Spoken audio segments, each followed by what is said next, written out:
Hi. Greetings from Collaboration Creative Convention. We are so happy that you're here with us. It's been a long time coming, and we are thrilled to be kicking off this weekend of fun and activities and events for fans and creators alike. I wanted to first introduce myself. I'm Marcia Middleton. I'm on the board of directors for the nonprofit organization of Collaboration Creative Convention. And I would like to introduce our president, Onna, and she's going to tell you a little bit about our organization and why we're here. We are a nonprofit organization. We have members from all over North America that have joined together to create this convention. We run events, and we're also segueing into film and audio production here in the next year. But we are so glad you can make this convention with us. Marcia here has coordinated all the events and done a fantastic job. Thank you. And Shawn here is our director, Shawn Williams. He is in charge of, he did all the graphics that are being released here for the advertisements for the actors and guests that are coming here to visit. And also Mac here. Hi, Mac. Hi. Mac is of the MacGyver SUN podcast and Constant Harmony Music. He has also joined us here for this convention. He was here last year, and we are so glad to have him back. And we have Carl Savka here. He is helping us to moderate panels, as well as Shawn, Marcia, and Mac here. And he is also helping us to release the events on Twitch as well. We are live streaming all events here on our Facebook channel live, and then we are re-releasing them on Twitch. So do stay tuned. You can also, if you'd like to support the convention and the guests who are attending, you can support them by our Kickstarter page or by purchasing a ticket at Eventbrite. Those are going to be available through the end of the convention, which is the 19th. We're running tonight, tomorrow, and Sunday, and also next weekend, Friday, Saturday, and Sunday. We have posted our schedule for this week on our Facebook page, and we hope you can make it. Thank you. Well, you see, that's why she's the president, because she ran through almost everything that we kind of needed to talk about at the beginning. But we'll reiterate that and kind of toward the end, so to remind everybody of the activities. But again, welcome. And so one of our goals includes collaboration between creators and fans. And when creators and fans come together, magic happens. And that's what we're looking forward to having this weekend. So after this introductory panel, we're going to start off with our scheduled event of Supernatural and Horror, the evil of it all. And this is actually going to be quite a huge panel. Mac is going to be moderating that panel. So Mac, how do you feel about our upcoming panel we have? Well, I'll tell you, kind of glad that I'm not I get to ask the questions in this case. I don't have to answer as many, because originally I thought it was just going to be about the show Supernatural, and I'm the rookie of the group. I'm only on season 2. And as I joke, Netflix sends me an email every week saying, hey, don't forget to finish your Supernatural. Well, okay, give me 15 years, you know. Well, the Supernatural had been on for a long time. It ended, I think, just this past season was the last season. Yeah. And although I'm not particularly a fan of Supernatural, I saw the emotional effect it had on fans, and apparently it was one of those shows that ended right, that gave the fans what they wanted. So it's going to be interesting listening to some of our guests talk about it. And some of the guests that are actually going to be on the panel are Dean Aylesworth, who you probably know also from Stargate, Charles Andrew Payne, Finn Michael Emery, and Brian Hershkovitz. And so that promises to be quite a panel. Yeah, we have a guest star who is coming as well. Mackenzie Gray is going to be joining us. So yes, he's surprising us with a visit. See, and that's one of the things about collaboration is that you never know who may pop in and add to the fun. So, and we're all about that. So we're flexible. You never know who may come in, and so it's going to be an exciting evening.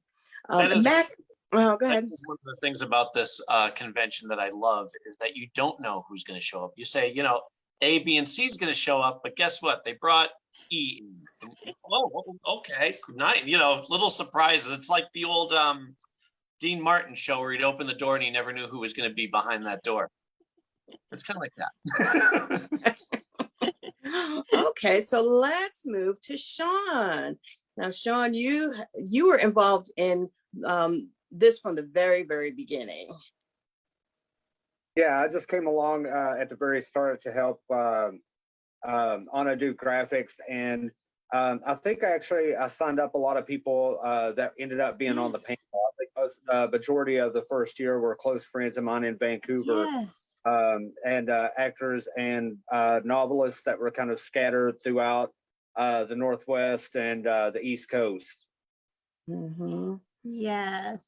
And that's really invaluable because a lot of people, and a lot of people like you.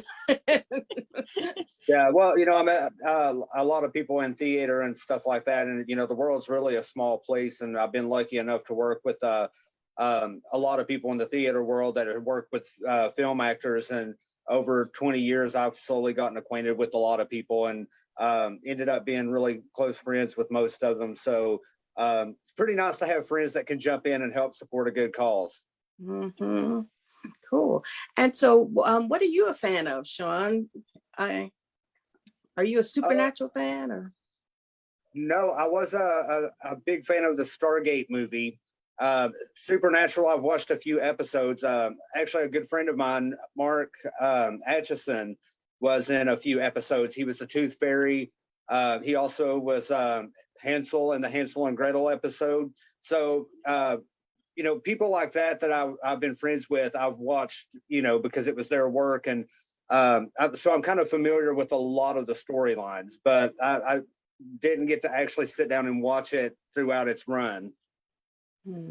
So you did see the movie? Is that, you said you started with the actual movie? Well, I watched the Stargate movie, and then I watched a few episodes of, I remember seeing Dean's first episode when he premiered as Anubis, the first time that you ever got to see Anubis, outside of the hood. You could actually see a face. But then as far as Supernatural, I had friends that were on Supernatural. So I never actually watched that show while it was on the air. I just picked up a few episodes that friends were in over the years. Mm-hmm. Okay. Well, you're going to be moderating a few of our panels this weekend. Yeah. Yeah. Well, I think Joe's actually going to be doing the bulk of them this year. And Joe is kind of fairly new to the group, but you have really jumped in with both feet and really helped us a lot. Yes, Joe is amazing too. Yes. Mm-hmm. So I think you have to unmute. Joe, can you unmute? I'm telling you, on the phone, it gets you every time you think you're talking. It keeps you muted. There should be a Facebook signal for unmute, like a big arrow saying stop I think talking. that's it. There we go. Now we can Sorry hear you, about Joe. that. Yeah. So Joe, we've been saying such good things about you. So Oh, I do appreciate. I've heard every word. I appreciate that, guys. Thank you so much. and one thing I do know about you is you are a super Stargate fan. Yes, ma'am. Absolutely.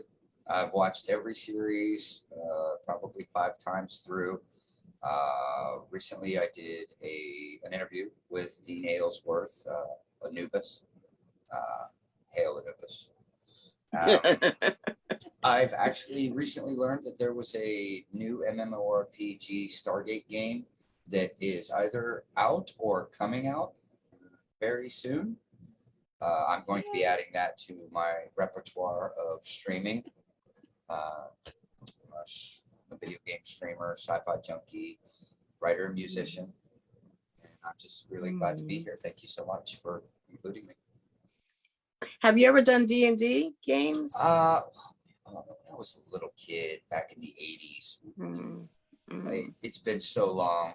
But I do play Neverwinter, which is it's an MMORPG, it's a Dungeons and Dragons video game. So I kind of took the leap from paper media over to the digital. I see your background is really interesting. Is that virtual or? No, ma'am. I do all of my own lights. I have a variety of posters that I change out every once in a while. The streaming like color snow lights it's a Halloween decoration. One of those ones you put in your yard and put up onto your house. So I asked my sister, I said, hey, that would look really good in my stream. She said, yeah, it would. She was right. Give her 20%. Oh, I'm going to. More than 20%, she's earned it. And Mac, you have some lights behind you too.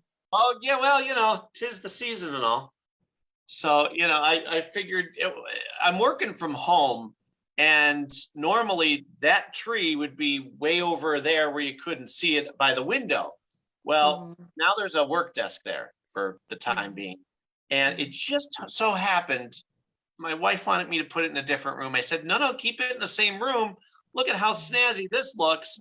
Granted, when I do my own podcast, I'll be time stamping it clearly, but that's okay. It's something. Oh, I know when that was filmed. So, is there a theme to your tree or? No, I find through the years now, because speaking of things that we love, you end up adding various ornaments that you have to have. Like the first one that goes on the tree, speaking of Stargate, for me is, if I can get it here, I'll just show you, is the Jack O'Neill replicator ornament, which is so hard to find. And if the battery wasn't dead, I would play you. It has a button here on the side, and it has all the little sound clips from the episode. So that I keep up in my room. It's precious because I know how hard it is, near impossible. And it's always the first one I put on the tree. Well, you're going to have to get a battery before the weekend is out. I'll have to, definitely. I will definitely have to do that. Yeah. So do you have any other Stargate or other sci-fi ornaments or? I probably do. I mean, I kind of try and spread them out. I got a Fonzie one last year because, Henry Winkler being the Fonz was my first, idol before Richard Dean Anderson came about. And when I got to meet Henry Winkler, I got to tell him, thank you for three things. Thank you for being my first idol. Thank you for giving me my second idol with Richard Dean Anderson. And three, thanks for being just a sweetheart of a human being. And he really appreciated that. So I had to get, you don't pass up a Fonzie ornament with the thumbs up. But there's scattered throughout. I have Spider-Man. I have a bunch of Batman, But I'll tell you, you have to know, it's like the Funkos. You have to know when to say when. You don't have to own every single, there's only so much room on the tree. And I think we've hit capacity. Maybe you need another tree. Oh, don't. Yeah, this one is a monster to bring up from the cellar, so I don't mention another tree. I see you've got the marble. Is that marble over your door? Marbles here. I have the same matching type of design of DC Comics over this door. There's two different doors. So yeah, there's that. If the tree wasn't here, you would see my MacGyver SG-1 audio series poster that I made. And a whole bunch of, MacGyver Stargate stuff here. And I have pictures of my two biggest musical influences, Harry Chapin and Michael Nesmith, who became a Monkeys. friend. And he just passed away today. Oh, Yeah, we're devastated. We've been crying all day. Because again, to us, he wasn't just Mike Nesmith from the Monkees, famous guy. He became a friend to us. And you know, so we're all kind of wrecked. Yes. Oh my I'm so goodness. sorry. Thank you. To have a guy who you love and admire. I mean, my band is named Harmony Constant, named after one of his Wow. songs. And he, through the years, actually became a dear friend. So it hasn't quite sunk in yet that he's gone. Yes. I posted, I said, I know he's okay with it because he was always okay with the idea of, you know, he's going to go to heaven one of these days. And he may be okay with it, but I'm not. Yeah. You have to excuse me for a second because No, I'm with you. Yes. I didn't personally know him, certainly not anywhere near what you did, but the Monkees were actually my very first concert that I went to. Yeah. Oh And my. Jimi Hendrix was at that concert. It was in 67. Forest Hills, Queens, New York. And Wow. the Monkees were one of my favorites. I've seen them 3 times in concert. They're the only people that I've seen 3 times in concert. Yeah. And just this past week, I was looking into, for this convention, it's kind of convoluted in a way, but they were a new Monkees I discovered in 1987. Yep. And so I was looking into that. So I started going back and looking at my old Monkees things, and oh my gosh, I can't believe that. Oh wow. I know. And you know what? Oh wow. He stayed amazing and creative up right to the end. They just ended their tour on November 14th. They were Right, set to he do and- like a cruise in the early next year. Wow. So yeah, he didn't know. I don't think he knew he was gonna be leaving us because he just constantly, and he was always so humble to the point of almost annoyance because he never took the credit that the rest of us give him. Like he was shocked. You know, oh, you guys actually know what I do and you like what I do? Like, yes. He's the only guy who I would ever call a genius. Like he actually had his hands in so many things, not just music, but so many things that he goes, oh yeah, I made that. Well, take credit for it. Nah, I had enough of that with the Monkees, he said. I don't need to, get the attention. I'm like, so we lost an amazing, inspirational, to me, friend. But yeah. He was my favorite. Monkey And as that well. makes you my favorite. You can always tell a person by which monkey is their favorite. I had one guy go, we're doing a concert one time, and the guy comes up, and he happened to be in a Monkees tribute band. And he comes up to me, goes, I hear you doing some Mike Nesmith songs. I said, yeah. He goes, I'm not much of a Nez head. I'm more of a Torquey. I went, oh, what? Peter Tork. And nothing to be said, nothing sad to be said or bad to be said about Peter. But apples and oranges there. I'm like, okay, so I understand what you're about. Nice to meet you and good day. There was a depth to his music that was apparent from the very, very beginning when they weren't really playing all of their own music. And oh my goodness, I can hear his voice. Always stood up. I'm so happy though that you personally were his friend, so that our connection is even, has instantly become deeper. And thank you for relaying such wonderful things about him. Oh, you're welcome. Honest, what I'm always about with podcasts or even just life itself is promoting the good. And there's certain keystones that make up my DNA, and he's one of them. Music, and he's the music that I love. He is the top. I always tell everybody. Anybody who knows me goes, okay, Mike Nesmith, Richard Dean Anderson. Those are the guys that he is. That makes him mad. So I thank you. I can tell you from personal experience, he was everything you would want him to be, and surprisingly more. Amazingly humble, despite all his success. Just a sweet and a kind, gentle soul who could have been an arrogant SOB with all that. The guy created MTV. He created country rock. Not many people, unless you're in the know, you don't know that he created country rock. Without him, there'd be no Eagles. Like that type of thing. So, but Wait he a minute, doesn't who brag. He created- never Who brags. created country rock? Michael Nesmith from the Monkees. Really? Yeah. He I didn't always brag thought about which. it's. I Go ahead. always thought it started with Elvis Presley and the rockabilly movement. Well, rockabilly is different than country rock. I know what you're saying. Cool. And as a matter of I love fact, that. Mike Nesmith a couple months ago actually went to Memphis and went to Sun Studios, and there's a picture of him putting his hand on the wall of Elvis, Jerry Lee Lewis. That picture where they're all together at Sun Studios Mhm. and Johnny Cash, and he's bowing his head to his heroes because they were his heroes. I mean, you could hear it in his voice. You could hear it in his music. You could hear that uniqueness. Oh, wow. Yeah. So Yeah, I'm actually, I'm glad that we were able to have a sort of tribute to him unexpectedly, really unexpectedly for me. So, but Yeah. Me too. And you it- know it what? kind of- His work goes right into this convention. Collaboration, creative. That's him. That's who he's always been. Yeah. So it fits. It's, I'm glad that we accidentally fell into that.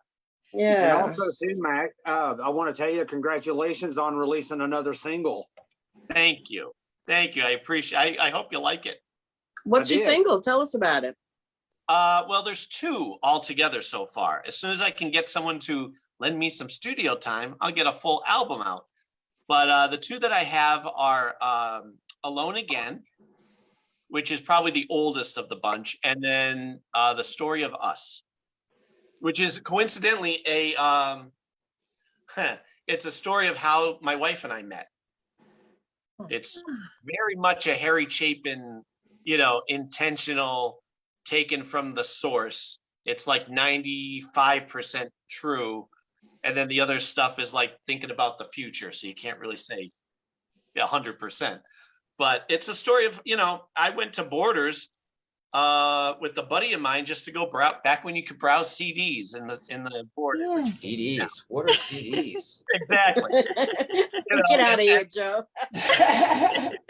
And through going there, we met each other. And then if you listen to the words, it's straight on exactly. And I'll tell you, speaking of Mike Nesmith, when I met her, when I was going to ask her out, I said, she goes, oh yeah, I was just in the back practicing with my band. And I said, oh, you sing. What kind of songs do you do? And she goes, well, we do a Mike Nesmith song. Now, Oh my. most people don't get this. If you say Mike Nesmith, they go, oh, the guy from the Monkees, or who? The fact that she said that was God telling me, oh, you're marrying her. Because I grabbed her and I hugged her, and she went, no. And I said, yeah, I'm part of his fan club. Though, long story short, we named our band our Harmony Constant. It was our wedding song. We invited him to our wedding. He sent back a note that he couldn't make it, but congratulations. So he's been part of our whole life, separately and together. That's if you- wonderful. Right? And if you listen to the song, it's called The Story of Us by Harmony Constant. You can probably watch the video on YouTube. I think it's only $1 to buy, but anyway. I'll include links, guys. When we're done with this chat, I'll include links to both, Mac, underneath the chat so people can check it out. Sweet. I really think you'll get a kick out of it because hopefully it's catchy, but the fact that it's also true is kind of like a little, ooh. Yeah. I didn't have to make those stuff up. Wow. Yeah. Wow. That's beautiful. And when I met Nez, he was as excited to meet me as I was to meet him, and he was a fan of my work. Oh, how great is that? He goes, I'll take that. Right? He goes, keep it. I'll never forget. He put his arm around me and was rubbing my arm with his other hand. He said, you should be encouraged. Keep going. And okay. Person whose opinion means everything to me. That is Truly Beautiful. blessed. Yeah. Wow. Wow. If you ever need a drummer for any one of your musical endeavors, let me know. Been I- for 35 you know what? years. I will. If you know how to record through, if I sent you a file and you had drums to it, I'll Yes, do sir, that. I can. I love Yes, sir, that. I can. You see how collaboration works already. We Yes, it does. first Yes, it panel, does. we've already got collaboration going, and I don't know I don't know. I do. I think I talked to Mac you a little bit about the singing that I do. I do music. I do parodies. Yeah. And Cool. this is very recent.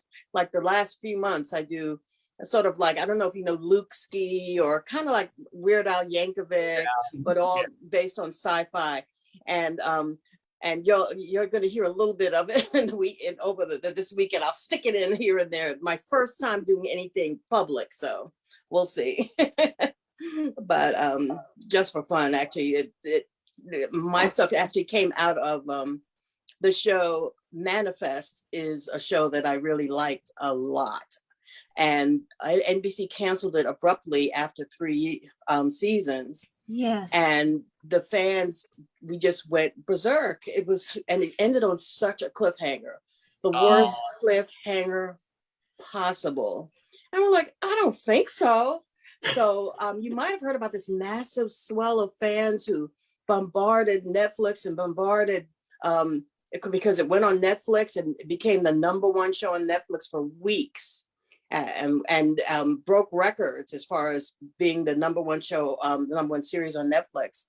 And I felt impressed to do some music to feel that angst and share that passion with fans. So I'll tell you more about that another time. But yeah, so music is really important to me, and hopefully maybe some fans will appreciate it too. But It always baffles me when, and this is just like a pet peeve of mine, when people go, "No, I like music. Yeah, I like me," and you go, "Okay, who are you into?" "Oh, I like all kinds." Like, no. If you're into music, you have your go-tos. You have your inspirational bands or singer-songwriters that you just feed your soul, And I have But members of my family who do the same I thing. would be your pet peeve though, because I'm one of those people. I grew up, my family's a musical family. I mean, most people are always brought up with one genre of music in their household. Sure. Not all of us were that way. I could give you 30 people that contributed to me that way, so for me to narrow it down to one group or one, But at least you get it. last nerve. At least you get it. Like I have members of my family, I swear to God, I think I'm adopted, because they go, "Oh, I listen to music. What kind of CD do you have?" "Oh, I don't own CDs. I just turn on the radio." I'm like, okay. Here's a good one for you. Riding around with my father as a child, my father used to listen to 50s doo-wop. And I'm sitting there thinking in the car, when I get older, I'm never listening to this stuff. Fast forward 35 years later, I start playing Fallout 4.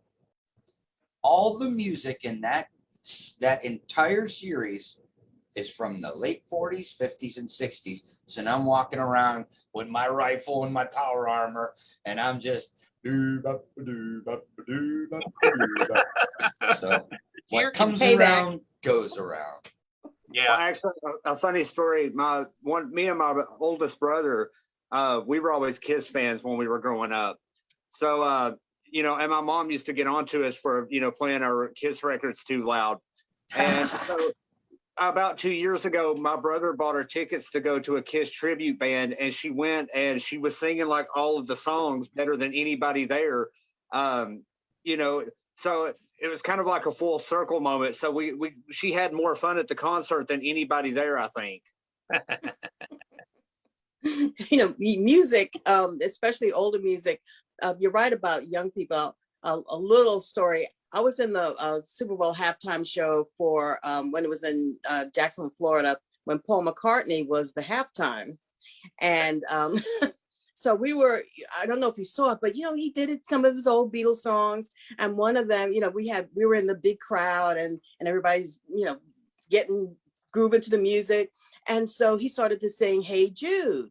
And so this young guy next to me, he was like, "Hey dude." And I'm like, "Hey dude, it's Hey Jude." Have And you he's like, have you "Huh?" seen the parody, Marcia? Have you I seen the have parody on that? not. I have Okay, not. there is a movie out. It's about a man who all the world has forgotten the Beatles. And so he brings their music back and everyone thinks he's brilliant. But Ed Sheeran is in it and he pitches "Hey Jude" to Ed Sheeran. And Ed Sheeran says, "I think we should just call it Hey Dude." Who's Oh no, you're kidding. There's the story of Paul McCartney when they were writing "She Loves You, Yeah, Yeah, Yeah." He said his father was in the other room. He comes in and goes, "Boys, I think it should be 'She loves you, yes, yes, yes.' That is proper." It's like, no, you don't get Don't even touch it. Could you actually hear? She loves you, yes, yes, yes. Yes. Right? But it's proper English, his father said. No.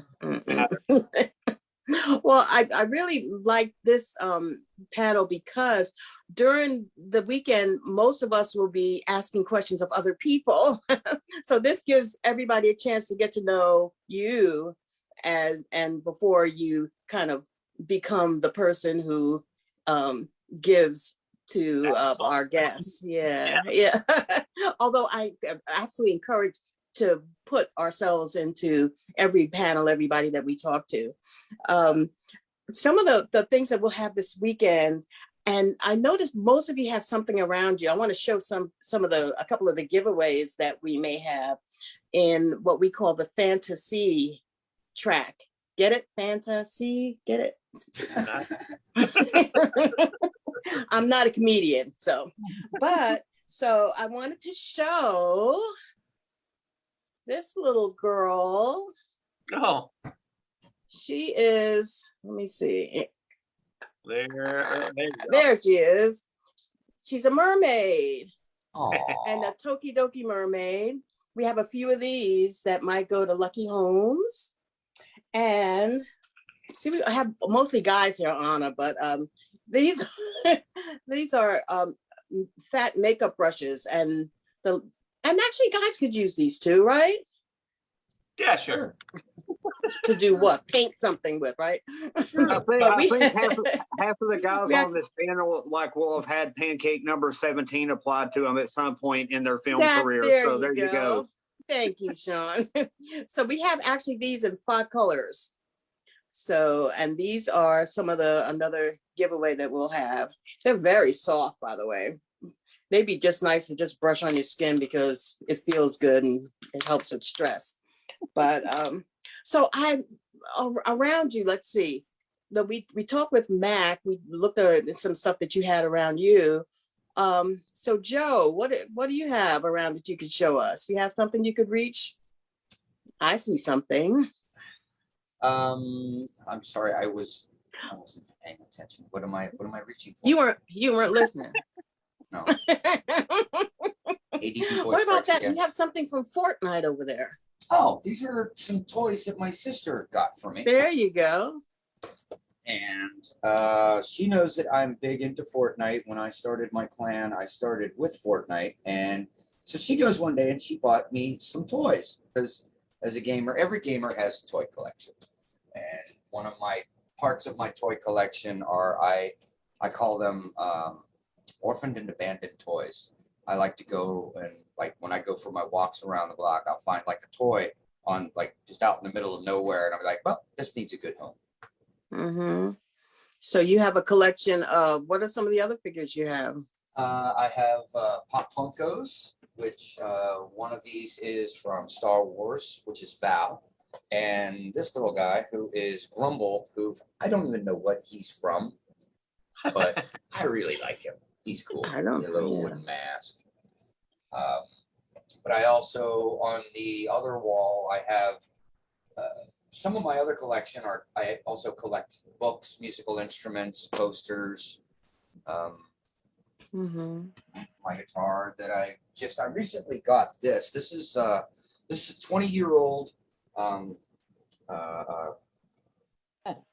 Washburn that I got at a pawn shop that I did the Oh, that's pretty. yeah, and so I'm horrible at playing it. I'm horrible. I've always been a drummer. I'm not much of a guitar player, but every drummer and every guitar player I know always goes, "Yeah, I can play multiple instruments." And, no, stop. You think you can. Yeah, but you know what? At least you're trying, Joe. That's I love that because a lot of people won't even bother to try. Yes, You sir. bought the guitar, so even if you're not ever the best guitarist, you'll be better than most. Plus, Yeah. they've proven so much about the brain having such positive effects by playing the instruments. Like that's why I played violin for so long. I was like, well, that'll help the brain. It's And what actually- instrument you played, Anna? What you played violin? Violin, piano, and guitar. Oh wow.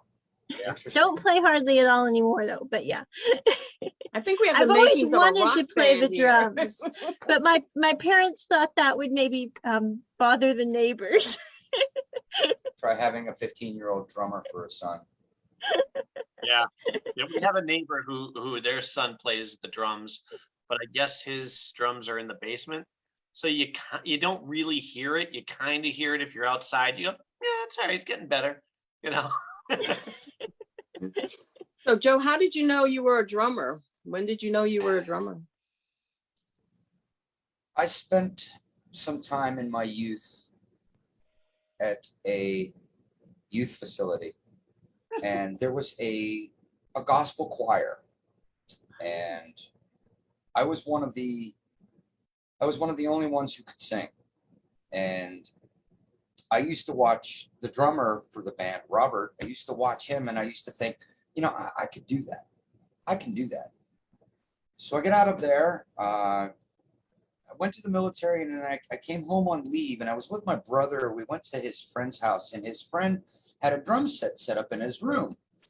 And this is back in the early 90s. He put on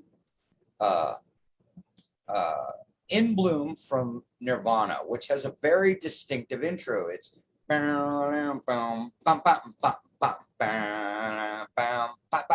I went, I can do that. He went, go ahead. It just made mathematical sense, and I could just play. Yes. I can't describe it I've met any other people way. like that. Yes. Now a guitar, I can't seem to get the fret and the fingering down correctly. It'll come.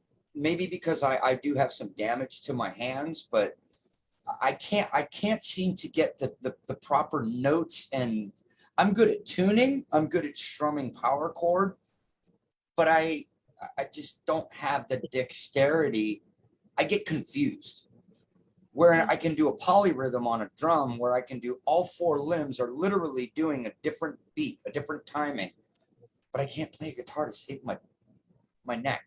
It'll come. I take it from a guitar player. It'll come. As long as you want it and you're trying. Here you got it.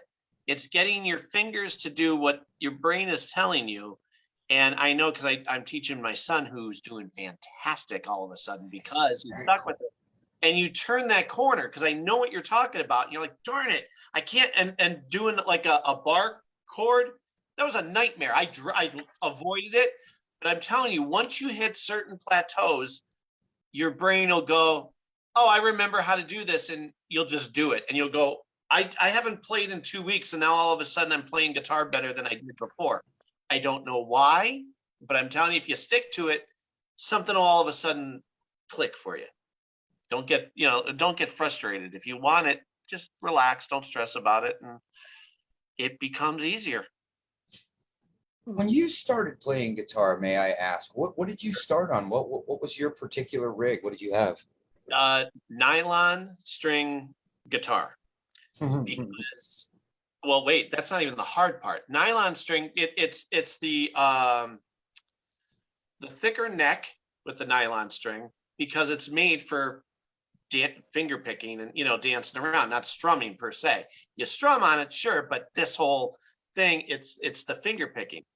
I, like an insane person, decided, now I'm taking guitar. I've always sung, I've always performed. When I was a kid, I took guitar lessons and the guy left because he'd go, here's an A, bing, here's a B, boom, see you next week. And I'm like, oh, I don't want to do this. This sucks. And so, I didn't practice. He ended up leaving. Well, now I get a singing career and I realize I need to play guitar because, first of all, I want to be like Mike Nesmith and Harry Chapin. But 2, I don't want to rely on anybody. I can't just stand up in front of somebody and go, I will be singing this a cappella. Like, nobody cares. But if you show up with an instrument, now people pay attention. So I'm watching this great video that you can watch on YouTube of Harry Chapin soundstage. And he's playing, he finger picks and does all this on a nylon string guitar. And right from the first song, What Made America Famous, blows you out of the water. So I said to my buddy, who was a guitar teacher, if I buy a guitar, will you teach me? He goes, yeah. I said, how much? He goes, don't worry about it. You're my friend. Like an idiot. I go, I know. Instead of Mary Had a Little Lamb, I go, all right. My first song I want to play is WOLD by Harry Chapin. Oh. Nuts. That's finger picking and strumming. And it's all timing and listen to the song, people who don't know, and you'll see what I mean. That was my first song. So did it work out? Oh yeah, it worked out great because the way I figured it, like the stress that you're going through now with the guitar, that's what I went through. But I would sit in front of a TV, watch my shows and go boom, boom, boom, boom, and just work it in a loop so you're not even thinking. Well, now I learned from plateaus. Instead of starting way down here and going, Mary had a little lamb, you're going boom, WOLD. So anything that's easier than WOLD, you can play. So you learn like that. It's big leaps, but you go with songs that you really want to play, and then everything else becomes easier. And then one day I'm playing guitar and my hand goes to where it's supposed to go, and I'm not even paying attention. I'm carrying on a conversation. I go, I never played this song before. How did this hand know where to go? It's like a mutant ability, I think. Oh, Yes. Yeah. Well, and what about you, Anna? What's around you that you can show us? I know you. This is my one. I have 3 offices in my home. It's a long story, but this is my one office. This has I just put up my new Stitch calendar for the year. Hey, I still have to see that movie. I never saw the movie yet. Yeah, I watched it once. Keep calm and carry on. Okay. Holidays. Cool. Yes. And I just remember, guys, the show with the Hey Dude joke is actually called Yesterday. So it's kind of a cute show if you haven't seen it. It came out in 2019. Okay, thank you. I'm going to check that out because that happened in real life, and I'm like, really? Okay. Felt like I was 100 years old, but he had a good attitude about it. He laughed it off and then started singing it correctly, so that was good. I want But to check the sci-fi show that you're talking about, Marcia. what show? The one that after 3 seasons got canceled. Oh, Manifest. Yes. Manifest, yes, and that's a real success story. And the happy ending is that since it came to Netflix and just blew everybody away, we are getting 20 final episodes to complete the story, and they just started filming in November. So we are looking forward to actually getting an ending to the story, and that's another collaboration story between fans and creators, because it really took everybody together to do it. So Which ending is this going to be for? this is a show called Manifest, a series that I've heard was of it. on NBC and canceled abruptly. It was this the past girl. June. It was the girl whose family was killed in the plane crash, right? This is a plane that was took off and was gone for 5.5 years. Yeah, and then she And comes then- back. Okay, I remember I saw and that then show. That was a good one. returns. That was a good one. And then Yes, I watched the returned. first season in like a weekend or less because it was very gripping. Mhm, yeah. And There was a really good show. If you guys have heard of BritBox, right? The BBC. Sure. There's only 7 episodes, and it's a science fiction show. It's called Paradox. I recommend that one too. As I said, it's only 7 episodes. It's on BritBox on, I think, Netflix or Amazon. But that's another one of those ones that looks like it maybe was ended quickly, or maybe that was just the wrap up. But the show itself was so inventive.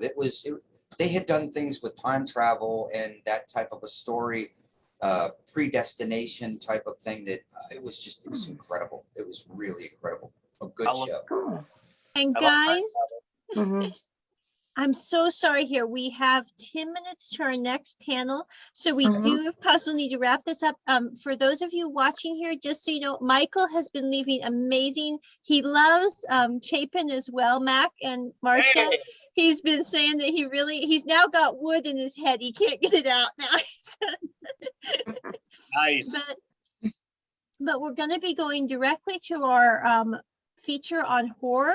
So if people want to join us there, and Joe's going to bring his assistant with him too for the next one. So, but I'm going to be uploading that to Facebook Live here for those of you watching, and it's also streaming on Twitch. Thank you, Joe. Yes, ma'am. Thank you, No Joe. Also, for those of you listening who weren't able to listen at the beginning, you can purchase tickets through Eventbrite or also Kickstarter, and the funds go to help support the guests. So thank you. Thank you, everybody. Thank you. Thank you, guys.